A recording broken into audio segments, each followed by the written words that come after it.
عید کا مقصد نہیں ہے، عید کا اصل مقصد ہے اللہ کو راضی کرنا۔ وہ اگر راضی ہو گیا تو ہر دن تمہارا عید کا ہے، اور اگر وہ تمہارے اعمال سے ناراض ہے، چاہے 1000 بقرعید آئیں، 1000 عید الفطر آئیں، تمہارے لیے کون سی عید ہے؟ رب تعالیٰ اگر تم سے ناراض ہے، کون سی عید ہے؟ عید در حقیقت مولا کو منانا ہے، اس کو راضی کرنا ہے۔ قربانیاں گوشت کھانے کے لیے نہیں۔ ایک مسئلہ بھی جاتے جاتے بتا دوں، اگر کسی نے گوشت کھانے یا صرف گوشت کی نیت کر کے قربانی کی کہ آپ گوشت ملنے والا ہے، فلاں فلاں ڈش بننے والی ہے گھر میں، تو کہا گیا کہ اس کی قربانی ہی نہیں ہے، قربانی ہوگی ہی نہیں۔ جس نے گوشت ملے گا اس کو میں بیچوں گا، اتنا کماؤں گا، جس نے بھی یہ نیت کی اس کی قربانی ہوگی ہی نہیں، ہوگی ہی نہیں۔ فرمایا گیا تقرب الی اللہ کی نیت ہونی چاہیے، میں قربانی کر رہا ہوں صرف اللہ کی رضا کے لیے، نیت یہ ہو، اور پھر گوشت کھانے میں مل گیا تو یہ اللہ کا انعام ہے۔ گوشت تو کھانا ہی ہے، ملتا ہی ہے آپ کو، لیکن نیت پہلے گوشت کھانے کی نہیں ہے، اللہ کو راضی کرنے کی ہے، رب تبارک و تعالی راضی ہو جائے۔ میرے عزیزو، آج کے دن اللہ تبارک و تعالیٰ کی بارگاہ میں خصوصی التجا کریں، دعا کریں، مولا کریم عید الاضحیٰ کی برکت سے یہ لاکھوں جو قربانیاں ہیں ان کو قبول فرمائے، اور ان قربانیوں کی برکت سے مولا تعالیٰ ہم سب پر مسجدیں، عیدگاہیں اور ہماری عبادت گاہیں کشادہ فرمائے۔ بقرعید میں ویسے تو تفصیلی جو واقعہ ہے وہ یوں ہے، اس کا میں اجمال بتا کر کے اپنا میسج دینا چاہتا ہوں۔ سیدنا ابراہیم خلیل اللہ علیہ الصلوۃ والتسلیم اللہ تعالیٰ کے ایک نبی ہیں، برگزیدہ پیغمبر، ایسے جلیل القدر نبی کہ انبیاء کرام علیہ السلام 1,24,000 کم و بیش نبیوں میں حضور اکرم صلی اللہ تعالیٰ علیہ وسلم کے بعد جو سب سے بڑا مرتبہ ہے وہ حضرت ابراہیم علیہ السلام کا ہے۔ حضور صلی اللہ علیہ وسلم کے بعد جو سب سے بڑا مقام ہے وہ حضرت ابراہیم علیہ السلام کا۔ سیدنا ابراہیم علیہ الصلوۃ والتسلیم کی اولاد نہیں تھی، آپ نے تقریباً 90 سال عمر پائی اس وقت تک، بلکہ آپ کی عمر اس سے بھی زیادہ ہوئی۔ جب آپ کی عمر پاک 90 سال تک ہوئی تب تک کوئی اولاد نہیں تھی۔ آپ کی زوجہ ایک حضرت سارہ ہیں اور دوسری حضرت ہاجرہ ہیں۔ پھر روایات یہ بتاتی ہیں کہ 100 سال کی عمر ہو گئی، لیکن حضرت ابراہیم علیہ السلام نے دعا کرنا نہیں چھوڑا تھا۔ یہاں سے یہ پتہ چلتا ہے کہ بندہ مایوس نہ ہو۔ ویسے تو 70 سال 80 سال مرد کے ہو جائیں تو وہ اپنی اولاد ہونے سے مایوس ہو جاتا ہے کہ اب میری عمر نہیں رہ گئی، لیکن وہ خلاق کائنات جسے چاہے عطا کرے۔ جب وہ حضرت مریم کو شوہر کے بغیر ان کو بیٹا دے سکتا ہے، اور حضرت صالح علیہ السلام کی پتھر سے اونٹنی پیدا کر سکتا ہے، تو وہ پھر مولا تعالیٰ 90 سال کیا 100 سال کے بعد بھی چاہے تو اولاد عطا کر سکتا ہے۔ دعا کرنا ترک نہ کریں۔ حضرت ابراہیم علیہ السلام کی دعا قرآن پاک میں موجود ہے، آپ یہی دعا کرتے تھے، رب ہب لی من الصالحین، اے اللہ مجھے صالح اولاد عطا فرما، صالحین میں سے مجھے نسل عطا فرما۔ حضرت ابراہیم علیہ الصلوۃ والتسلیم کی اس دعا کو قرآن پاک میں بھی آپ تلاوت میں پائیں گے۔ حضرت ابراہیم علیہ الصلوۃ والتسلیم کی اس دعا کو اللہ تبارک و تعالیٰ نے قبول فرمایا، اور پھر اللہ تعالیٰ نے ارشاد فرمایا کہ ہم تمہیں ایک بیٹا عطا کرتے ہیں۔ وہ کیسے معاملات ہوئے یہ بھی دیکھیے۔ حضرت ہاجرہ حضرت ابراہیم علیہ السلام کی اہلیہ، وہ گھر میں موجود ہیں، کچھ فرشتے آئے اور فرشتوں نے آ کر کے بشارت دی کہ اللہ تبارک و تعالیٰ تمہیں بیٹے سے نوازنے والا ہے۔ تو کہنے لگی کہ میں اتنی بوڑھی ہو گئی ہوں، ان کی خود کی عمر 90 سال کے اوپر کی تھی، کہا اتنی بوڑھی ہو گئی ہوں، کیا مجھے بچہ ہو سکتا ہے؟ فرشتوں نے کہا ہاں، اللہ تبارک و تعالیٰ جو غالب حکمت والا ہے وہ چاہے تو ہو سکتا ہے۔ تو پھر اللہ تبارک و تعالیٰ نے یہ بشارت دی، اور بڑھاپے میں حضرت ابراہیم علیہ السلام کو بیٹے کی بشارت سے نوازا، اور اس کے بعد حضرت اسماعیل علیہ السلام کی ولادت ہوئی۔ چند دنوں کے بعد، چند سالوں کے بعد حضرت سارہ سے حضرت ابراہیم علیہ السلام کو دوسرے بیٹے بھی ہوئے، حضرت اسحاق علیہ السلام۔ اور یہ وہ لوگ ہیں، یہ 2 بیٹے ایسی عمر میں ہوئے اب یہاں بتاتا ہوں میں آپ کو صبر کا اور استقامت کا پھل کتنا عظیم ہوتا ہے۔ 100 سال تک ابراہیم علیہ السلام صبر کرتے رہے اولاد کو، اور اس کے بعد اللہ نے اولاد دیا، 2 بیٹے تھے، ایک اسماعیل علیہ السلام اور دوسرے اسحاق علیہ السلام۔ ان دونوں نبیوں کے بارے میں اگر میں آپ کو بتاؤں، اسحاق علیہ السلام وہ نبی ہیں، حضرت ابراہیم علیہ السلام کے وہ بیٹے ہیں جن کو اللہ نے نبی بھی بنایا، اور ان کی نسل میں 30,000 سے زیادہ نبی پیدا کیے تقریباً۔ بنی اسرائیل پوری نسل جو ہے وہ اسحاق علیہ السلام کی نسل ہے۔ اسحاق علیہ السلام کے بیٹے یعقوب علیہ السلام، یعقوب علیہ السلام کے بیٹے یوسف علیہ السلام، یہاں سے پوری بنی اسرائیل چلی، اس میں ہزاروں نبی آئے۔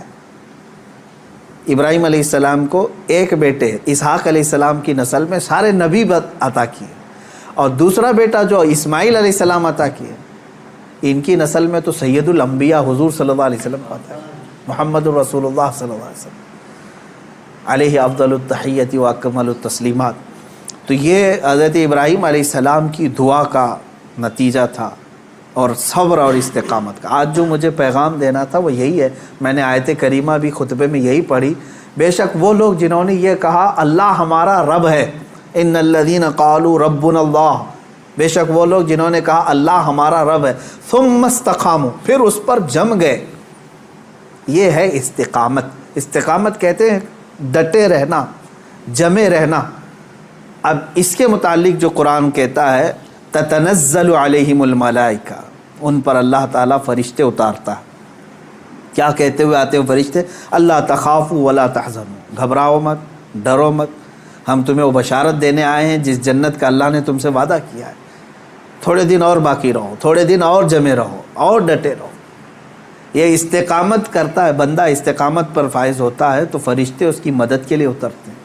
ہاں اتنا ہے کہ ہلا دیے جائیں گے، تمہاری خواہشات کے خلاف معاملات آئیں گے، تمہارے نفس کے خلاف معاملات آئیں گے، اسی پر جمے رہنے کا نام استقامت ہے۔ اور استقامت کا معنی اتنا عظیم ہے کہ صوفیہ اکرام نے کیا فرمایا معلوم ہے؟ الاستقامت فوق الکرامت، عربی میں فرمایا استقامت جو ہے یہ کرامت سے بھی بڑھ کر کے ہے۔ لوگ کہتے ہیں نا کرامت، کرامت کا مطلب اکثر لوگوں نے ہی سمجھا کہ وہ انہونی چیز دکھانا، یعنی جو ایسی چیز جو کو دیکھے ہی نہیں پائے، ہوا میں کوئی اڑ کے دکھا رہا ہے، پانی پہ کوئی چل کے دکھا رہا ہے، تو اس کو بہت سارے لوگ کیا سمجھتے ہیں؟ یہی کرامت ہے، محیر العقول چیزیں، یعنی جو عقل کو عاجز کر دیں۔ اور فرمایا گیا ان کرامتوں سے سب سے بڑھ کر کے استقامت ہے، یعنی شریعت پر جمے رہنا، ڈٹے رہنا۔ میں اس پر آتا ہوں، حضرت ابراہیم علیہ السلام کے اس واقعے کو میں مختصر کرتا ہوں۔ بیٹا ہوا، 100 سال تک صبر کرنے کے بعد پھر اللہ تبارک و تعالیٰ نے امتحانات ایسے لیے کہ ابراہیم علیہ السلام کو ترک وطن کرنا پڑا ہے، یعنی آپ کا شہر جو ہے بابل تھا، عراق۔ واقعہ تفصیل سے آپ کو پھر کبھی، وہاں آپ کو ہجرت کرنا پڑا، وہاں سے وطن چھوڑ دیا آپ نے، آپ کو جان کی بازی بھی لگانی پڑی، آگ میں آپ کو ڈالا گیا ہے، جان کے ساتھ بھی آپ کا امتحان ہوا، اس میں بھی آپ استقامت پر تھے۔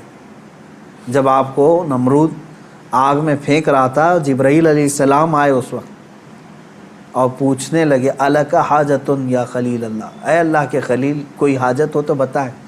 تو حضرت ابراہیم علیہ السلام آگ میں پھینکے جا رہے ہیں، اس وقت بھی کیا کہتے ہیں؟ ہاں ہے حاجت لیکن اللہ سے، میرا مولا میرے ساتھ ہے۔ یہ استقامت اور توکل کا اعلیٰ درجہ۔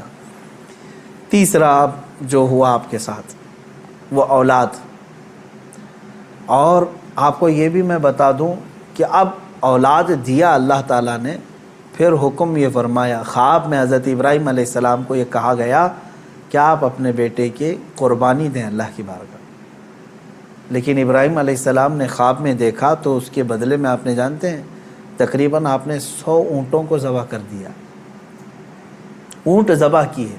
شاید اس خواب کی تعبیر یہ ہو۔ دوسرے دن پھر خواب وہی آیا، پھر آپ نے ذبح کیے۔ تیسرے دن پھر خواب آیا، تب آپ نے یقین کے ساتھ یہ فرمایا کہ مجھے میرے بیٹے اسماعیل کی ہی قربانی کا حکم دیا جا رہا ہے۔ پھر حضرت ابراہیم علیہ السلام، یعنی اونٹوں کے ذبح کرنے میں مال بھی تو کتنا قربان ہوا۔ تو اب میں جو بتانا چاہ رہا ہوں اب وہ آخری بات سنیں۔ اسماعیل علیہ السلام کو بلایا اپنے قریب، جب ابھی حضرت اسماعیل علیہ السلام کی عمر پاک شباب کو نہیں پہنچی تھی، جوانی کے قریب آ رہی تھی، بلا کر کے کہنے لگے کہ انی ارا فی المنام انی اذبحک، اے اسماعیل میں نے خواب میں دیکھا ہے اور اللہ کا حکم یہ پایا ہے کہ میں تمہیں ذبح کر رہا ہوں، تم کیا کہتے ہو؟ حضرت اسماعیل علیہ السلام نے کیا کہا؟ یا ابت افعل ما تؤمر ستجدنی انشاء اللہ من الصابرین، اے میرے والد گرامی آپ کو جس بات کا حکم دیا گیا ہے وہ کر جائیے آپ، انشاءاللہ آپ مجھے صبر کرنے والا پائیں گے۔ اسماعیل علیہ السلام بیٹے کو کوئی یہ کہے، اب یہ اسی کے لیے شاعر نے یہ کہا ہے، یہ مکتب کی کرامت تھی کہ فیضان نبوت تھا، سکھائے کس نے اسماعیل کو آداب فرزندی۔ ہاں بہرحال اب جو معاملہ پیش آیا وہ پتہ ہے آپ کو، حضرت اسماعیل علیہ السلام کو لے گئے مینا میں، وہ جگہ آج بھی باقی ہے جہاں حجر اسماعیل کہہ کر کے ایک پتھر رکھا گیا ہے، وہاں پر اسماعیل علیہ السلام کو لٹایا گیا۔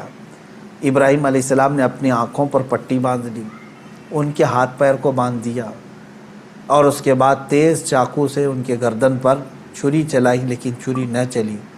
روایات یہ بتاتی ہیں کہ آپ نے اس چھری کو پتھر پر مارا، پتھر دو ٹکڑے ہو گئے، کٹ گیا، لیکن نرم و نازک گلا نہیں کٹا، 2 مرتبہ نہیں کٹا۔ تیسری مرتبہ آپ نے زور سے چلایا تو کٹ گیا مگر گلا نہیں۔ اللہ تبارک و تعالیٰ کے حکم سے جبرائیل علیہ السلام ایک دمبا جنت سے لے آئے اور اسماعیل علیہ السلام کو وہاں سے ہٹا کر کے دمبا رکھا، دمبا ذبح ہو گیا۔ اسماعیل علیہ السلام کھڑے رہے۔ ابراہیم علیہ السلام جب ذبح کر چکے تو اپنی آنکھوں سے پٹی ہٹا کر کے آپ اللہ کا شکر ادا کر رہے تھے کہ اے مولا تیرا جو حکم تھا وہ میں نے مکمل کر دیا۔ تو جب آپ نے پٹی ہٹا کر کے دیکھی تو بکرا ذبح ہے اور اسماعیل علیہ السلام سلامت ہے، تو رب تبارک و تعالیٰ نے یوں ارشاد فرمایا قد صدقت الرؤیا یا ابراہیم، اے ابراہیم تو نے ہمارے بتائے ہوئے خواب کو سچ کر دکھایا۔